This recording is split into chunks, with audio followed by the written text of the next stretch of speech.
Hello and welcome everyone. The scenario I've got set up here is the River Book scenario from the Eastern Front expansion. I'm playing it as part of the Grand Campaign from the Campaign Book Volume 1. If you've been waiting for the next installment in the Breakthrough Scenario Campaign Normandy, well, I am going to keep on playing that one as well, but that one just takes up a bit more space and everything and time, which I don't have at the moment.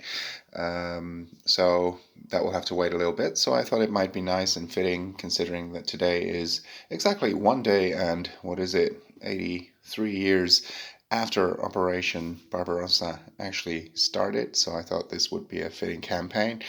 And this one is the first.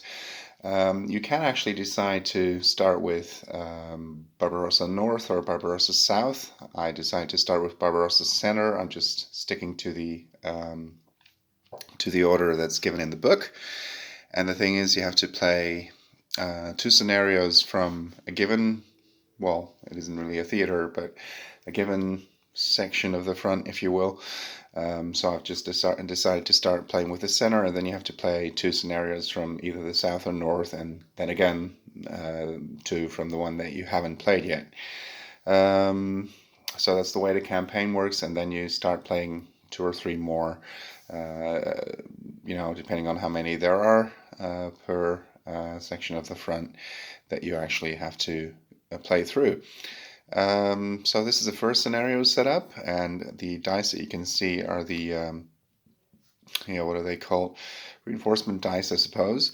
It's the first time I'm playing this campaign, so you get 15 reinforcement tokens, I believe, for the Allies, so for the Russians, and off the top of my head, it's 7 for the Axis, so I've just decided to split them more or less evenly. That might not be the best decision because perhaps the North is much weaker than the South for one of the two parties, warring nations involved, but I'll find out. So for the Russians, I've just decided to allocate 5 reserve tokens to center, north, and south, and for the Germans, it's 2, 2, 3, and 3 being given to the center. I just assumed that that historically being the most important part of the front, that it might be here as well.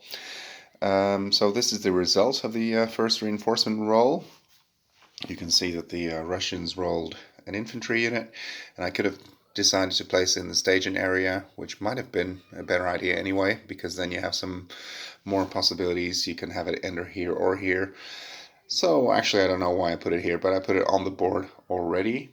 The Russians also rolled a flag, which means that they get to place a sandbag, and that actually doesn't cost a reinforcement token, so it's for free. The Germans had the same result, also a flag, but they also rolled a grenade, which is wild. So you actually get to choose which unit you place, and I don't know just how often that happens, because you can basically hope for the same result later on, but it might not happen ever again. So I thought for that reason, and perhaps even more importantly, the Germans need to win this scenario by a difference of 3 victory medals, and it's already over after 5, so the Russians cannot score more than 2.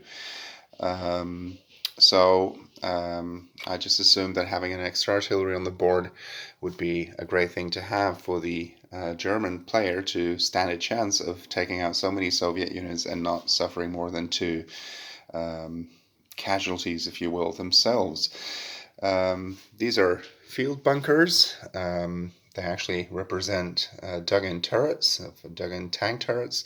So I'm assuming it's not possible for the tanks to voluntarily move out of them. That's how I'm going to play it anyway, since they're dug-in tank turrets. Otherwise, they just play normally as field bunkers. I'm not even sure if tanks could move out of them in the first place, but that's how I'm playing it. Tanks fire at -2 when targeting a field bunker, so it's a pretty good position to have anyway. And the bridge here is an objective, and you don't only score points for destroying enemy units, you also score points for controlling objectives, and in a way even extra points, if you will. Well, not extra, I mean you can't win the scenario by by 6 or something like that, so that you actually get 6 medals. It's still 5, but you get to add, in a way, victory points as well after the entire campaign is over. Well, you get to do it right away, but the results are computed at the end.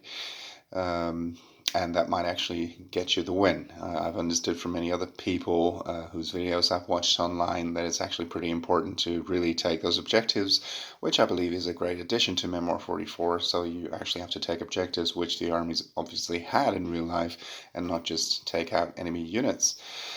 There's a supply train here. It can move 1, 2, or 3 hexes via the railroad tracks, and they can disembark either at the station or in a hex that's obviously available adjacent to it. And well, having said all that, I think it's time to start playing. Thank you for watching.